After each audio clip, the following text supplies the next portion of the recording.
Hello everyone, and welcome again to another Dammit Jim's Gun Info. Today we're going to be discussing semi-automatic handguns. As you can see, we have a smorgasbord out here in front of us, from a small 380 automatic Smith & Wesson Bodyguard up to the Ruger 5.7 and FNX-45, and some of the Sig Sauers, along with Springfield XD, some Glocks. So there are a lot of different size handguns as far as automatics that people can utilize for self-defense or home defense. The calibers are from 22 automatic, 25 automatic, 32 automatic, 380 automatic, 9mm, 45, 40 Smith & Wesson, 357 Sig, and then you've got your revolver cartridges, 38, 357, 44, and larger calibers. Now, mind you, the semi-automatics generally are going to have a higher magazine capacity than a revolver.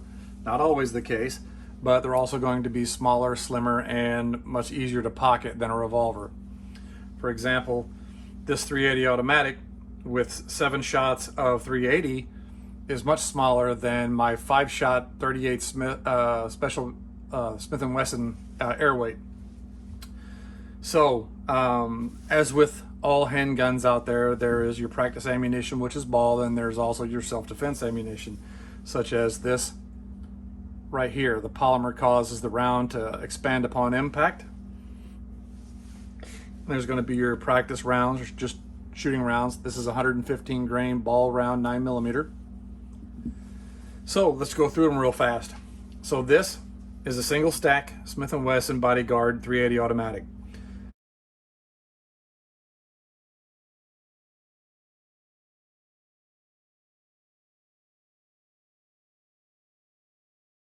This is a single stack-ish. It has a slight bevel, but it generally, I would consider this, because of how thin it is, to be realistically a single stack in the magazine, 9mm automatic. It has manual safety on the Bodyguard here, and the Smith & Wesson M&P Shield also has a safety right here. Now, all these have triggers that are safe action. You have to push a lever on the trigger before the trigger will actually actuate, such as this one right here, this one right there, this one right here, this one right here, this one right here. So, moving further, we have an actual true double stack, which is the the Sig Sauer P365, which is a 9mm double stack, as you can see, and there are different size magazines that you can actually put depending upon how big you want to print or how big of a gun you want to carry. Some people will carry the minimal magazine and then carry the higher capacities as backup magazines. Now, these guns, most of them come with night sights nowadays, but this is a nice, small, compact, double stack 9mm. It's plus P rated, which means it's rated for higher pressure ammunition to get a little bit more velocity out. Then you have your Glock 19, which is 9mm double stock, manufactured by Glock. I believe this is a Generation 3. Moving further along, now also real fact before I go on to that, Glocks, effectively, whatever size Glock you have. For example, this Glock 19, there's also a slightly smaller one. The grip is about half this size, as is the frame, and the slide. It's called the Glock 26. Now the Glock 26 will take Glock 26 mags. The Glock 19 will take Glock 19 mags. Then you can move over here to the Glock 17. This is a 3rd or 4th generation RTF2 Glock 17, and it has its 17 round magazines. Now the 19s can take the higher capacity mags, so generally of a line, whatever size gun Glock you have, the next larger size magazine it will accept. So real quickly, if you look at this one, this is the Glock 19 standard flush fitting magazine. Okay, now I can take the higher capacity Glock 17 magazine, and it also fits, but it sticks out a little bit. If you really want to get crazy, you can actually get the 30 round magazine. As you can see, that fits as well. Provides you much more firepower, and it's a lot less concealable if you do that. So it's an option if you're interested. Then we have the 6 Hour P320 compact with the X-Carry grip with an extended barrel with a compensator on it, which vents gas up as each round is fired to keep the muzzle down so that you can do follow-up shots on your targets much more quickly. It also has a holographic weapon sight that superimposes a red dot over whatever it is that you're shooting. Now moving over here, we have the Springfield XD. This is the XDm. This is the 3.8 inch barrel. It has a standard 19 round magazine, which will allow you to have 20 rounds of 9mm in your gun with a full-size grip and a compact slide.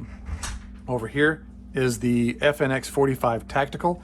It is a 15 round 45 automatic, and I like to joke that I'm shooting flying trash cans out of it because these things are huge. Gives me 15 plus 1 rounds of 45 automatic. There's a light mounted under the front frame. It has an extended barrel, which is threaded for a suppressor, raised night sights for suppressor use. Then you have the holographic sight on it as well. Then you have a little bit further to the right, we have the Ruger 5.7, which is a 1911 style safety blowback, and it shoots the 5.7 round, which is an interesting bottleneck cartridge, and it just goes the same round. Also fits inside the FN 5.7 pistol and the FN PS90 or the P90, depending upon whether it's semi-automatic or select fire capable. If you've seen the movie Stargate, SG-1 or TV shows, those little guns that those guys carry that are about like that big, those are the P90s. They fire that cartridge out of a 50 round magazine that fits on top of the action of the weapon. Now, this firearm here has internal safeties. All of them have internal safeties. This one has a manual safety right here that you have to flip up to turn on, flip down to turn off, just as this one here does as well. This one has the internal safeties, just as this Glock does, just as this SIG does. This Glock 17 does that as well. You basically draw it out of the holster with a round in the chamber, point at your target, pull the trigger, and it's going to go off. You have your Springfield XDs. The interesting thing about the Springfield XD series is that whenever you have the action forward, if it's cocked, you'll see a little nipple sticking out here, which shows that the firing pin is in the rearward portion. But the action will not cycle, and you cannot pull the trigger unless you actuate the grip safety. When you grab the grip safety, you can then actuate the slide, and then you can actuate the trigger. It's a very nice trigger, very comfortable feeling gun. Now, the Springfield is excellent because if you have children in the house, especially small children, it makes it easier to keep this firearm available for home defense without a round in the chamber, because their little hands, generally speaking, you should always keep a firearm locked up if you have children around. But the little hands are too small generally to activate the grip safety, the trigger, or the slide to actually chamber the round, and makes it a much safer gun to have around children. Moving over here to the FNX. The FNX is an interesting gun because it has the ability of a traditional action pistol to shoot semi-automatic or single action when the hammer is back, or you can use this to engage the safety. Red means it's ready to fire, but if you pull down, it safely decocks the gun and puts it back into double action mode, which means that you have to pull through the entire, after we clear, you have to pull through the entire trigger in double action mode to actually get the gun to fire. Then it will cycle, and then it will be in single action mode. Now, to get it out of single action mode, to holster, you can either flip the safety up and carry it locked and cocked, as they like to call the old 1911, or you can push all the way down and it will decock the gun. Then you can re-engage the safety. The good thing about this is if you desire, you can reach up and just pull the hammer back while the safety's engaged. So then to actuate it in single action mode, you just pull the safety down and there you go. Like I said, it has raised night sights for suppressor use, and it has the holographic weapon sight. And moving over here to the Ruger 5.7 with the action forward, the hammer is internal, so you flip the manual safety up and then the gun can't fire. But when you flip the safety down, like you're making a fist to punch at a target, you want to engage a target, you can flip the safety down and engage the target by pulling the trigger, clear action, and it is a nice light trigger pull. It's blowback because of the cartridge, and it's a great fun gun to shoot. Recoil is extremely mild. There are other firearms that are there that you can actually consider, like the Beretta, some of the older Smith & Wessons, some other different firearms. A lot of European firearms have what's called a slide-mounted safety, where the safety is up here, where it's pulled down for safe and flipped forward to fire. Now, I'm not a real big fan of those, like the Beretta, because whenever you're engaging a target, you have to take the firearm out of the holster and remember to push forward with your thumb to disengage the safety, whereas on 1911 style or frame mounted safeties, you just make like a fist and the body natural ergonomics will flip the safety off as you're making the fist, pulling in with your trigger finger and engaging your target. So there's lots of different ammunition options that are out there, from hollow points to ball ammo of various weights, different velocities. They will perform differently out of each one of these guns because of the different barrel lengths. My recommendation for you is to go out to the local gun shop if they've got a range and they rent firearms, or you have a friend who's also a big firearm fan who has a lot of different options for you to go out and try different guns at the range.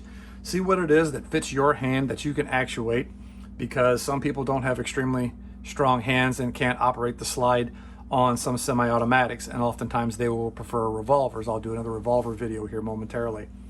So a lot of different options and everything out there. The prices vary from $275 all the way up to $800, $900, $1,200 for a handgun, depending upon what options you have. Some guns will come with a plate here that you can remove to install the sight for the red dot optics. Some do not. Some just have the regular standard sights. Some you can swap out because they may not come with night sights, but others you can actually add night sights to. Sometimes if you buy the firearm for another $75, they'll put in night sights for you. So the options are out there. My recommendation for you is to get out, check them out, see what works for you, see what you like, what's comfortable to shoot, do some shooting with it, become proficient, and enjoy shooting. So again, make sure we hit the subscribe button down there. Please share the videos, leave any comments down below. Thank you very much for your time and watching Dammit Jim's Gun Info.